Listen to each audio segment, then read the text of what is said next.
Hello guys, welcome. Collective reading tayo ngayon.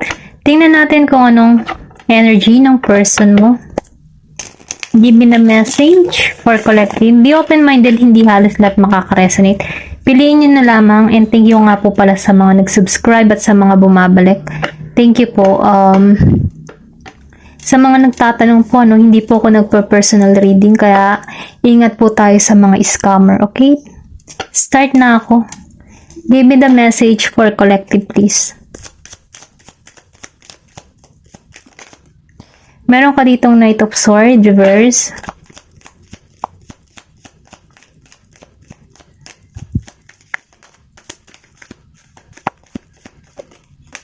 Meron ka ditong Emperor, reverse.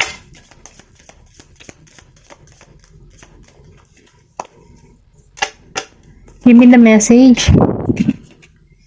Then, Four of Wands, reverse. Give me the message.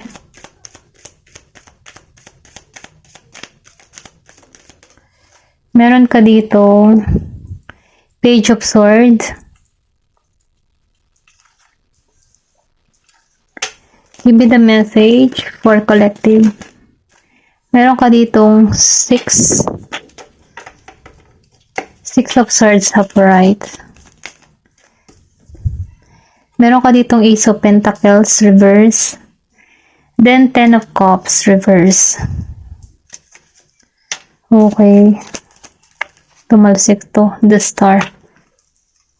Okay, nakikita ko dito, ang dami mong kinakaharap na pagsubok or naranasang pagsubok, Ito lang yung nakikita ko dito. Meron kang person dito na, Gemini, Aquarius, Libra, Aries, Sagittarius, then Leo. Meron din ako nakikita dito na Virgo, Capricorn, and Taurus, Scorpio, Cancer, and Pisces. Okay? Ito lang yung nakikita ko dito. Nakikita ko dito, yung samo-samong emosyon. Okay?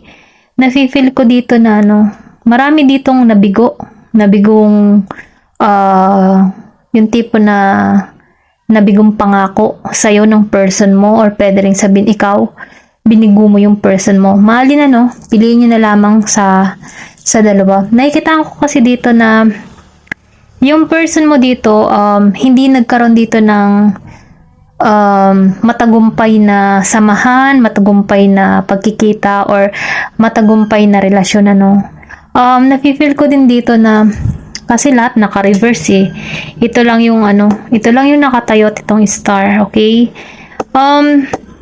Yung feeling mo ba dito,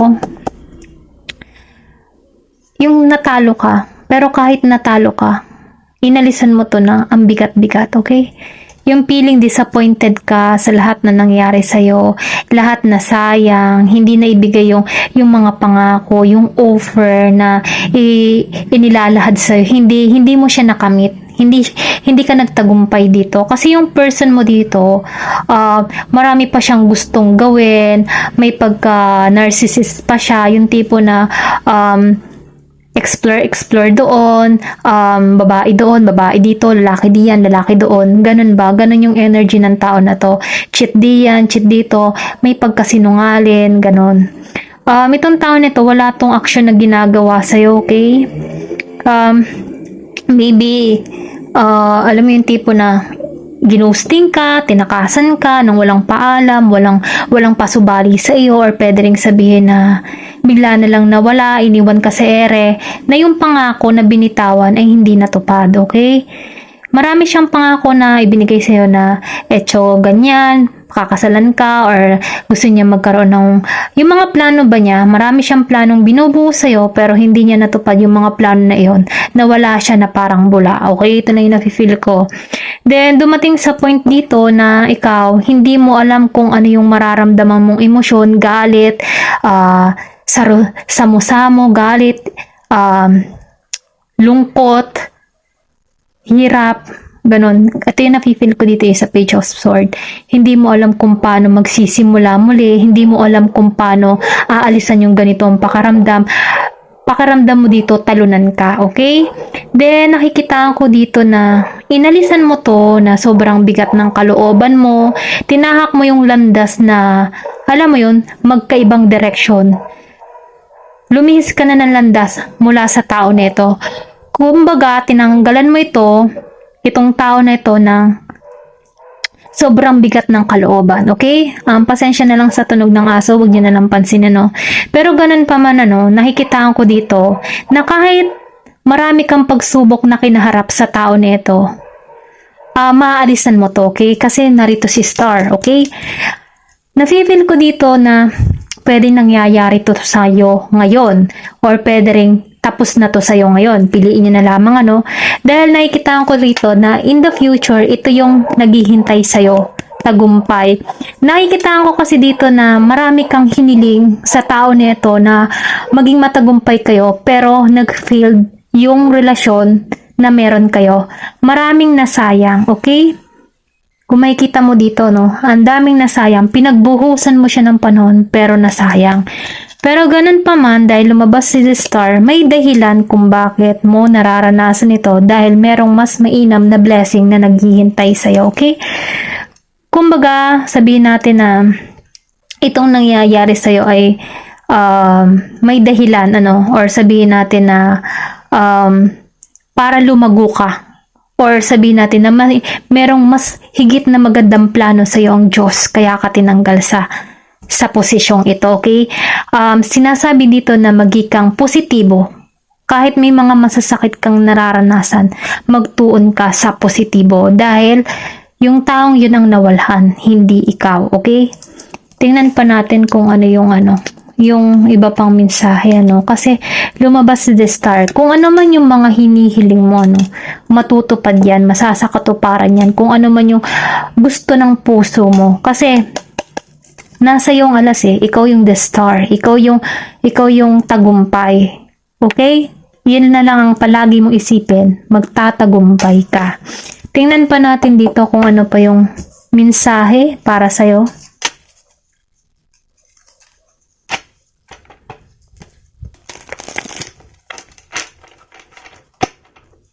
Give me the message for collective.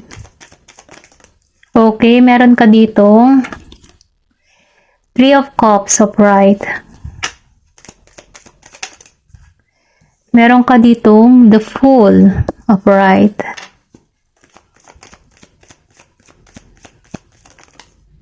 Meron ka ditong King of Pentacles upright. And Two of Cups upright. Okay? Then, nakikitaan ko rin dito ng Page of Cups upright. Okay? Sinasabi dito,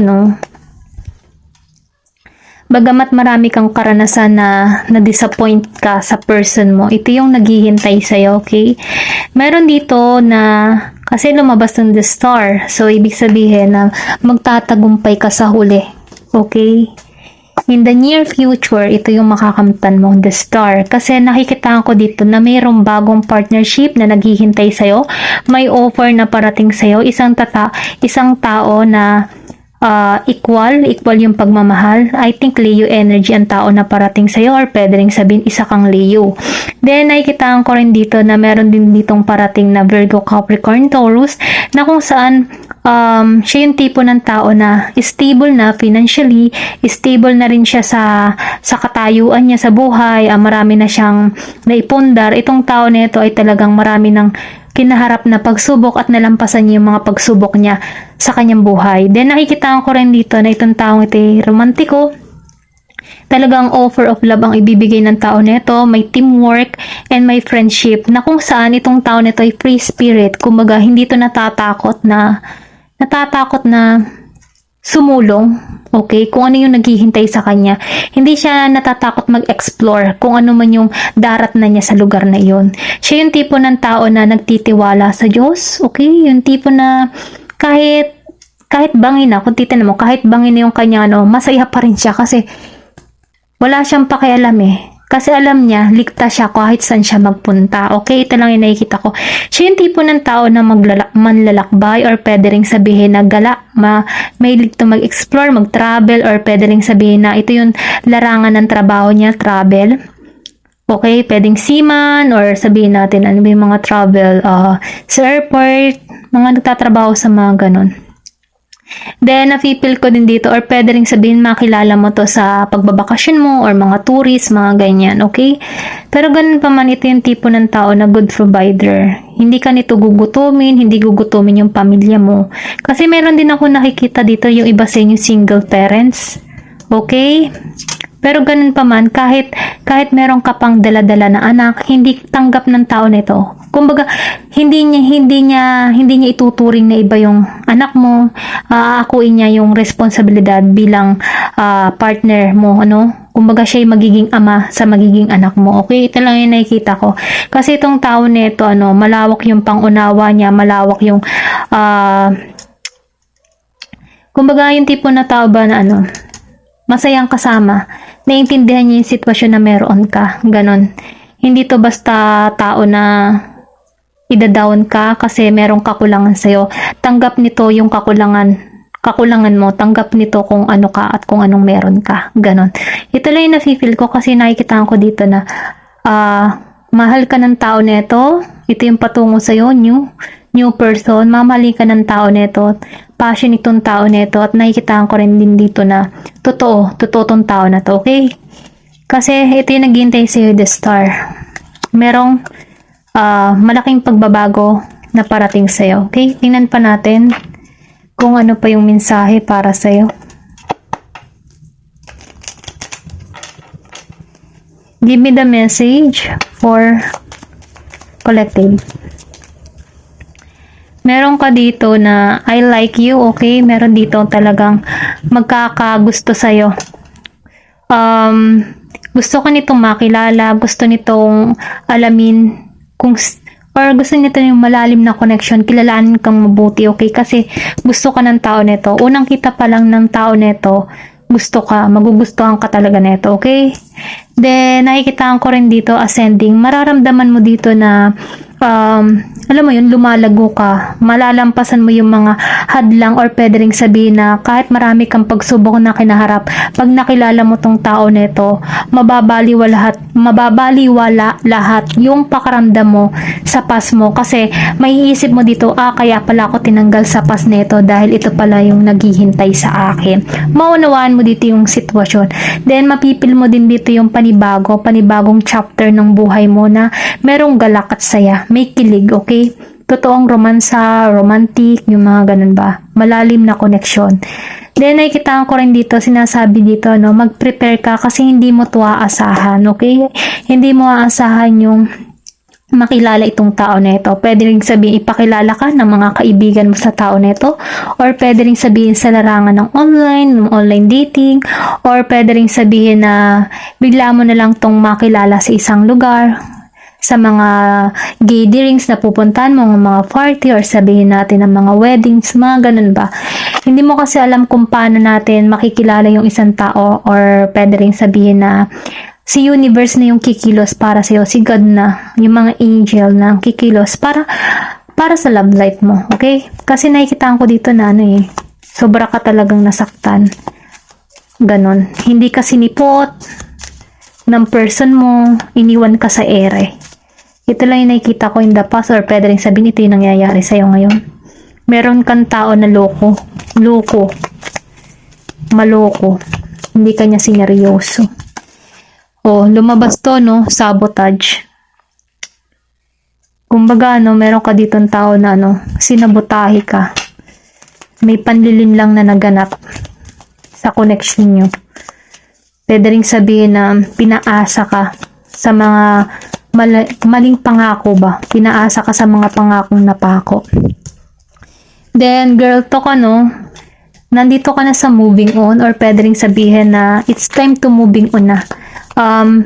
Sinasabi dito na try mong makipagkwentuhan sa mga kaibigan mo para nang sa ganun magkaroon ka ng libangan or makalimutan mo, or pwede rin sabihin dito na magpakasaya ka, ano. Maging kang masaya kahit nag-iisa ka, kung single ka man ngayon, ano. Maging masaya ka kasi tinanggal yung yung problema sa'yo in the past, okay?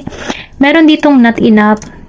Yung iba dito, feeling frustrated sa isang relasyon, nagkakaroon siya dito ng lack of confidence dahil sa mga nangyari sa kanya, napahiya siya, ganyan.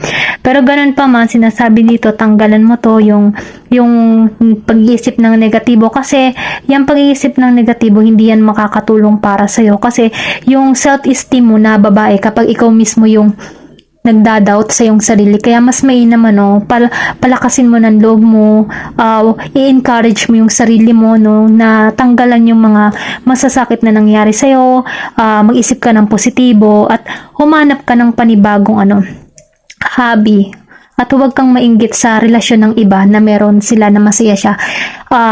Kumbaga, makakamtan mo din yung masayang relasyon. Basta't magtiwala ka lang at dasal din, okay? Then, ito yung nakikita ko rin dito, happiness expansion. Meron ditong paglago, magiging kang masaya in the future, at nakikita ko rin dito na meron ditong enjoy each other. So, andun ka pala sa past mo ng karmic relationship, kaya na-trigger, meron ditong letting go na daw, okay? Andun ka kasi sa past karmic relationship na kung saan hindi ka naging masaya. I-let go mo na daw at loving you. Mahalin mo yung sarili mo. Kasi hindi ka nararapat dito sa karmic relationship na to. Okay? Ito lang yung nakikita ko dito. Give me more information please for collective. Then, lumabas din dito, Cupid Arrow. Ito yung naghihintay sa'yo, no? Magpapana muli. Papanain ni Cupid yung puso mo sa tao nito. Ito yung sinasabi nito. Have faith, love is coming. Surprise invitation or meeting hesitation. Huwag kang magalinlangan kasi talagang ang pag-ibig ay palapit sa'yo, okay? Maniwala ka lang at manalig yan. Utal na ako. Maniwala at manalig ka. Manalig yan. Manalig ka sa puong may kapal.